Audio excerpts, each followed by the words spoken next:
Sexo e obsessão. Capítulo 19. Liberdade e vida. À medida que os convidados foram conduzidos a regiões propícias em nossa esfera de ação, e Mauro foi levado por Dona Martina de retorno ao corpo, que se encontrava em repouso, o irmão Anacleto, Dr. Bezerra de Menezes, Madre Clara de Jesus, nós outros, Dilermando e o médium Ricardo, dirigimo-nos ao amplo salão que albergava a comitiva do Marquês.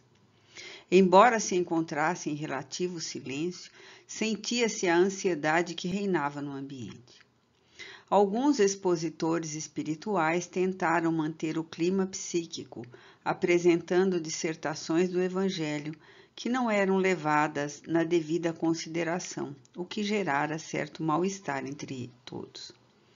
Alguns deles, com aparência bizarra, movimentavam-se inquietos, aguardando qualquer ocorrência, como se estivessem preparados para alguma reação que pensavam seria necessária. Do lado de fora, onde ficaram algumas centenas que não tiveram acesso à instituição, em face do estado de zoantropia e de excentricidades vulgares em que se vestiram, a algazarra e o deboche se misturavam, enquanto canções de baixo conteúdo moral eram exaltadas entre gritos e blasfêmias. A sala encontrava-se iluminada e à sua volta, internamente, diversos espíritos que mourejavam na instituição encontravam-se apostos em atitude de bondade, mas também expressando energia e vigor, a fim de que nenhuma desordem assinalasse a atividade em andamento.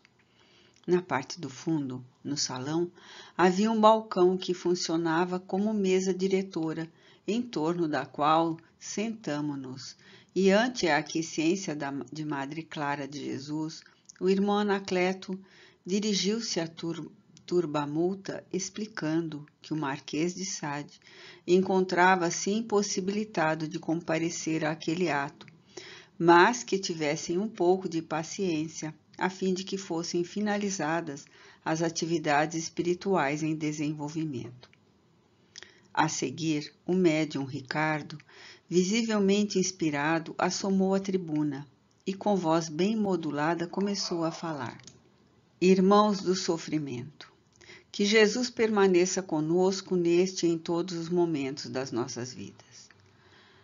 Falo-vos sob inspiração da verdade, aqui representada pelos mensageiros do mundo maior, ainda encarcerado no corpo físico, a fim de que possais aquilatar o valor dessa oportunidade no direcionamento adequado das vossas vidas em relação ao futuro. Somos espíritos eternos que a morte não consome nem os disparates aniquilam. Iniciada a nossa jornada de evolução, não há mais como recuar ou parar indefinidamente no processo de libertação das paixões escravocratas e das sensações animalizantes a que nos aferramos. Somos herdeiros da insânia que nos permitimos, mas também dos sacrifícios e esforços de iluminação que conseguimos. Passo a passo, seguimos o caminho do autoconhecimento, nem sempre como deveríamos, através de uma decisão irreversível. Muitas vezes, estacionamos nas províncias da loucura pelo prazer insaciável, quando nos cumpriria avançar no rumo das emoções sublimativas.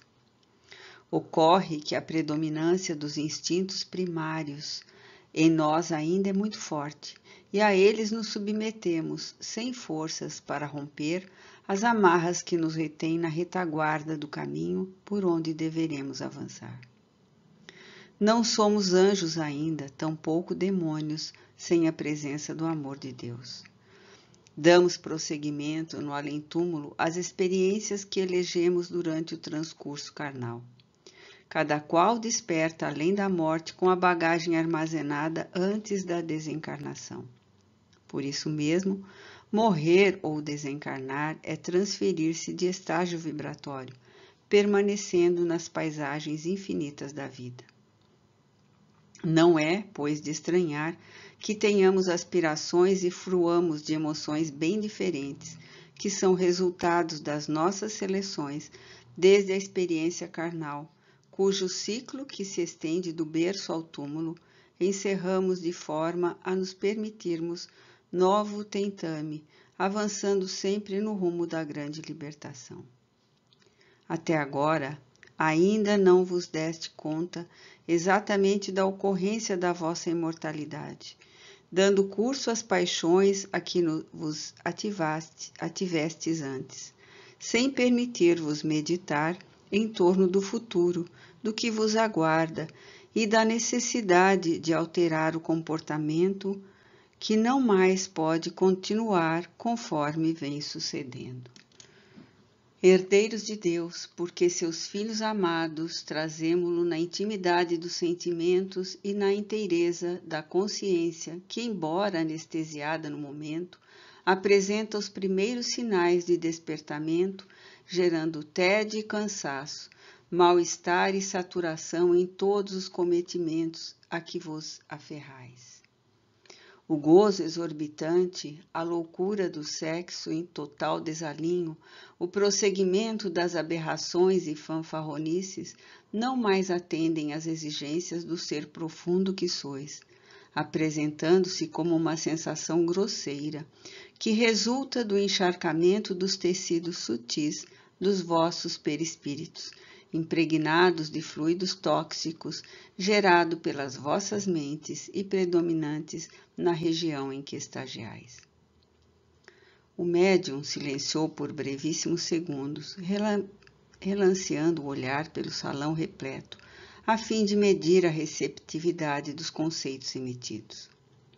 Um leve rumor agitou a massa, na qual alguns membros mais alucinados reagiam a meio tom de voz, enquanto outros, de olhar esgazeado e de aspecto dementado, despertavam lentamente, beneficiado pelas vibrações do ambiente e pela musicalidade da palavra esclarecedora.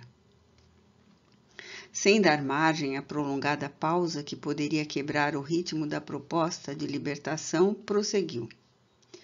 Desfrutais neste momento de imerecida concessão divina nesta casa, que vos faculta reflexionar fora do ambiente asfixiante em que vos detendes, em torno da excelência da liberdade e da autossuperação, a fim de poderdes eleger nova conduta e segui-la com os olhos postos no horizonte iluminados que vos aguardam. Chega de angústia afogadas no licor de suor e sangue das vossas aflições. As saudades dos seres queridos, ora distantes, que vos dilaceraram, falam-vos da possibilidade dos reencontros ditosos de que podereis fruir. Assim, desejeis alterar o comportamento e mudar de situação emocional. Sois escravos, não de espíritos perversos que vos exploram, mas das vossas próprias paixões, do primarismo que vos jugula as reminiscências do corpo físico, ora inexistente. As sensações que experimentais e disputais sem cessar não existem mais, nem podem repetir-se, sendo apenas impregnação conservada pelo corpo perispiritual e que vossas mentes insistem em preservar. O vosso líder, o Marquês de Sade, que vos trouxe a este recinto de felicidade, cansado dos excessos que tem se permitido, optou pela renovação, e já não retornará convosco, com aqueles que desejarem volver aos sítios pestíferos de onde procedeis. Ninguém o poderá obrigar-vos ao retorno às cavernas de padecimento e de escravidão onde viveis. Aqui é a casa de bênçãos, que se vos estendem acolhedora e ricas de renovação. Podeis respirar novo clima, acalentar novas esperanças, anelar por paz e trabalhar pela conquista dos valores morais e espirituais que abandonastes, quando tomados pela insensatez e pelo desvario, ao vos entregardes à exorbitância do prazer. Aqueles que se atribuíam comando sobre vós e que aqui também se encontram, desfrutam do mesmo direito de escolha que vos é concedido. e porque igualmente se apresentam saturados do despautério, certamente elegerão a paz do conflito, a alegria, a alucinação, o repouso, a guerra contínua contra si mesmos, em que se demoraram. Ninguém consegue deter o amanhecer, da mesma forma que ninguém possui poder para evitar o despertar da consciência e a autoconquista. Estamos todos fadados à plenitude que nos é oferecida pelo Genitor Divino, dependendo somente da escolha que cada qual faça em seu próprio favor. Não vos será imposta qualquer decisão, porque, embora nem todos tenham capacidade de discernimento, a grande número se encontre sob doentia indução hipnótica, e a minha voz penetra-vos e convoca-os para novo comportamento. Não temais decidir pela autolibertação, pela fraternidade, pelo amor, pela iluminação interior. Quase todos nós perlustramos esses caminhos por onde vos movimentais no momento. Tivemos nosso período de treva e de ignorância, nossa fase de alucinação e primitivismo, havendo sido libertados pelo amor inefável de Jesus através dos seus abnegados mensageiros. Qual ocorre agora em relação a vós outros? Analisai o que sentis neste momento e relacionai-o com o que vindes experimentando na cidade perversa onde habitais. Observai as emoções que vos tomam, os sentimentos que volvem a acionar a vossa capacidade de compreender e discernir o certo do errado, o bom do mal, e logo vereis que estais em um santuário que se vos abre inteiramente, facultando-nos acolhimento e oportunidade de renovação. Não tergiverseis, nem postergueis este momento. O ponteiro do relógio sempre volve ao mesmo lugar, porém em outra dimensão de tempo, noutra circunstância, jamais nas mesmas. As águas do rio que passam sob pontes retornarão um dia em forma de chuva generosa, nunca mais, no entanto, em condições equivalentes. Este é o vosso momento, sou a vossa hora. Jesus vos chama. Recordai-o, braços distendidos em direção à atormentada multidão, convocando-a. Vinde a mim, todos vós que estáis cansados e aflitos, e eu vos consolarei.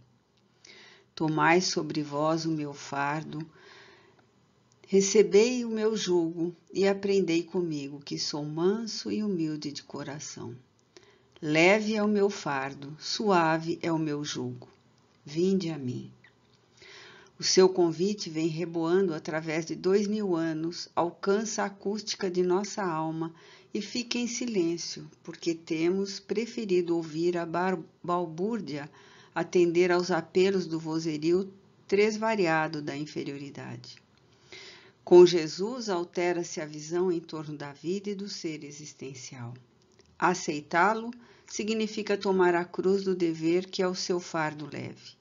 Entregar-se-lhe em regime de totalidade e submeter-lhe ao comando representam estar sob o seu jugo suave e transformar a vida, tornando-a doce, amena e nobre. Decidi sem relutância. Ouvi a música das esferas elevadas, que é bem diferente daquelas a que vos acostumastes. Pensai em Deus, pelo menos por um pouco. Recordai dos vossos amores que ficaram na terra ou vos precederam no rumo da imortalidade. Este é o momento. Deixai-vos arrastar pelas vibrações de amor que vos passam a envolver. Ficai em paz e elegei a luz ou a treva, a felicidade ou o prolongado cativeiro. Jesus aguarda. Louvemo-lo e sigamo-lo. Novamente silenciando, o orador, irradiando suave claridade que se lhe exteriorizava do espírito profundamente concentrado, deu margem a que se ouvisse uma melodia de incomparável beleza, que em maviosa voz convidava-nos a todos a seguir Jesus e libertar-nos das paixões selvagens. Flocos luminosos muito delicados desciam de ignotas regiões e suave perfume invadiu o recinto, produzindo empatia desconhecida e emoção sublime em todos aqueles que ali nos encontrávamos. A pouco e pouco da emoção silenciosa surgiram o pranto e a exteriorização do imenso sofrimento em que se estorcegavam aqueles irmãos, suplicando amparo e oportunidade de refazimento. Entidades generosas que aguardavam a ocorrência acercaram-se daqueles que estavam a ponto de tombar na agitação e no desespero, acalmando-os, aplicando-lhe energias restauradoras e emulando-os a fé, a coragem. Alguns mais rebeldes levantaram-se de inopino e saíram atropeladamente, tentando produzir balbúrdia, no que foram impedidos discretamente pelos vigilantes e operosos trabalhadores da instituição. A música prosseguia, enquanto a misericórdia de Deus atendia aqueles que se rendiam à luz, dulcificando-os e interrompendo ao longo império de desespero a que se houveram entregado, despertando-os para novos cometimentos e experiências de recuperação do tempo gasto na flagelação e na desdita por livre opção. Foi então que o caroável Dr. Bezerra de Menezes, erguendo-se, falou tomado de grande compaixão pelos atormentados que retornavam ao redil do sublime pastor. Sede bem-vindos, irmãos queridos, à senda de renovação. O vosso cansaço será atenuado, a vossa sede de paz receberá a linfa do reconforto, a vossa fome de amor encontrará o pão da vida que vos nutrirá para sempre. Não aguardeis, porém, colheita de flores nos terrenos onde semeastes espinhos e urze pontiagudos. Não creiais em recompensas à ociosidade, assim como o vitupério ao abuso das funções psíquicas que se reconstruirão lentamente a vosso contributo pessoal. Não encontrareis escadaria de acesso rápido ao paraíso, nem catapulta de improviso para o reino dos céus. O trabalho é guia de segurança e força de elevação para todos nós. O labor iluminativo é obra de cada um que o realizará a esforço e a sacrifício pessoal.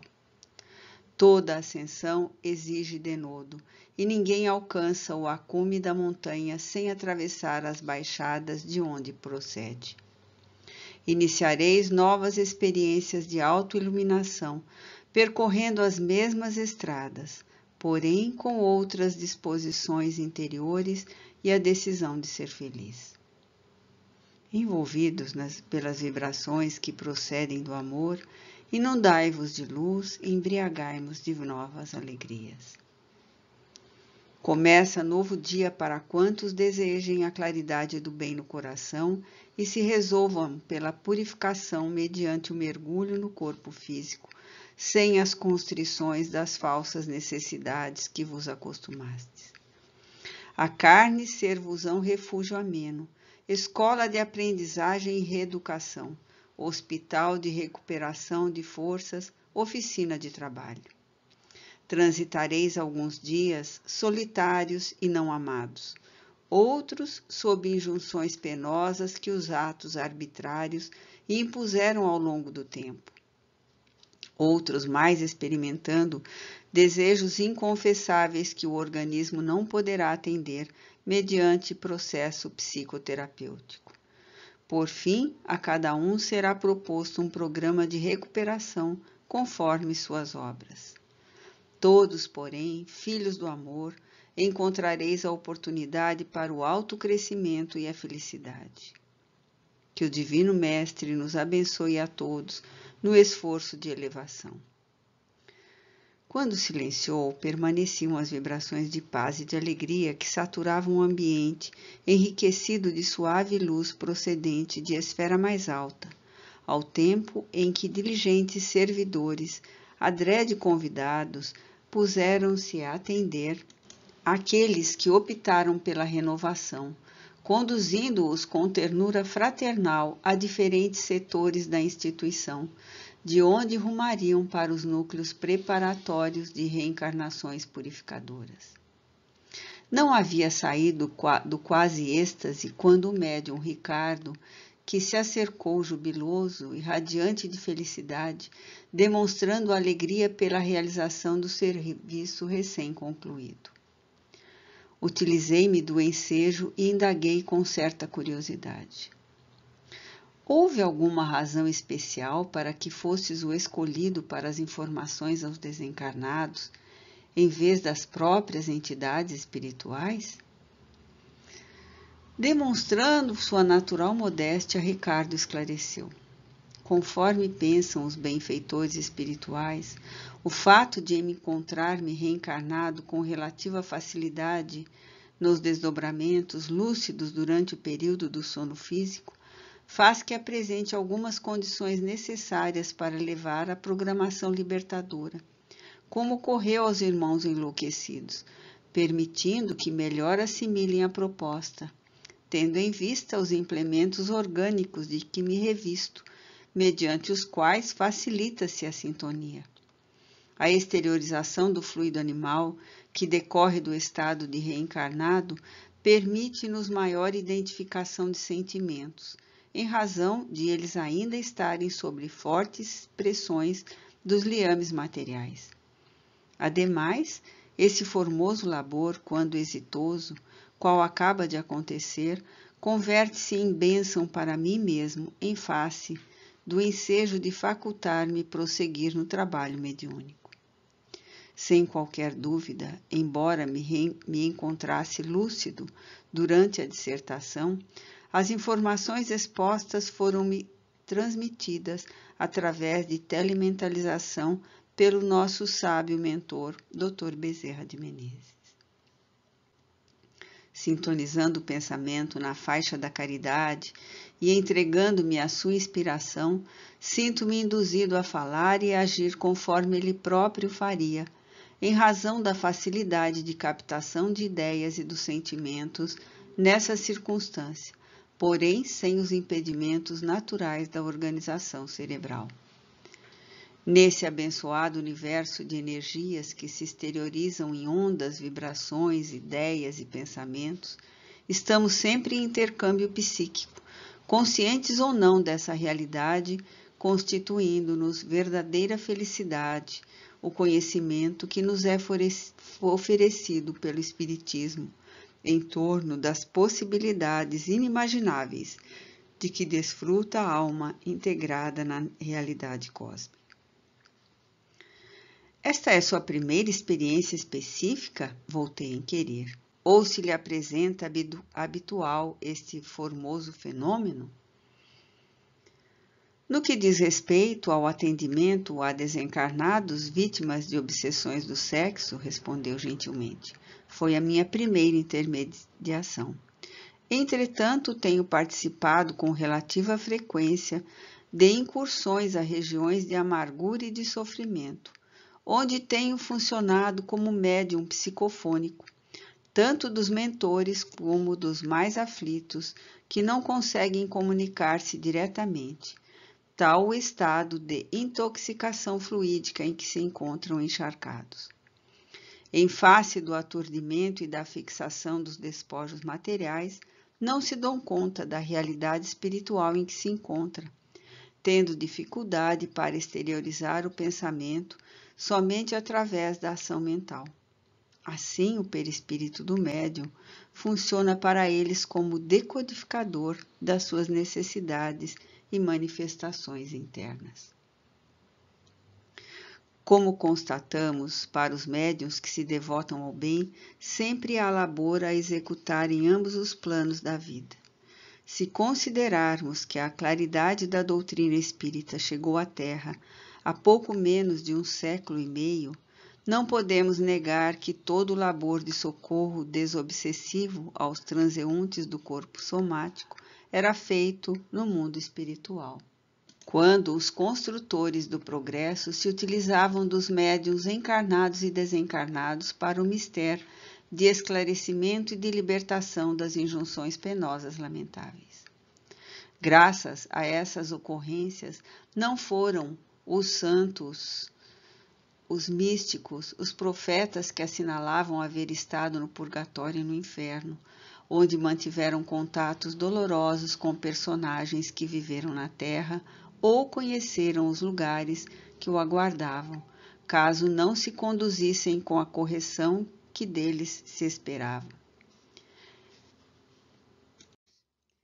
Eram reminiscências de suas visitas aos sítios de amarguras e de recuperação em que se demoravam alguns desencarnados, ou atividades mediúnicas de socorro aos mesmos, assim como os reencarnados, em rudes provações. Quantos dominados exorcismos que se iniciavam com as célebres palavras sacramentais e gestos, alguns burlescos e circenses, tinham continuidade técnica fora da indumentária física, resultando positivos. Tratava-se de processos de doutrinação dos desencarnados perversos pelos benfeitores da humanidade, conforme hoje se realizam nos núcleos cristãos restaurados. Dia virá, e já se aproxima, em que labores desse gênero se tornarão naturais e conscientes, facultando as criaturas humanas ao saudável e contínuo intercâmbio com o mundo espiritual, sem as barreiras que a ignorância das leis da vida impõe. Agradecendo-lhe realmente sensibilizado pela sua contribuição, que me pareceu muito lógica, aguardarei a continuidade do Ministério Socorrista.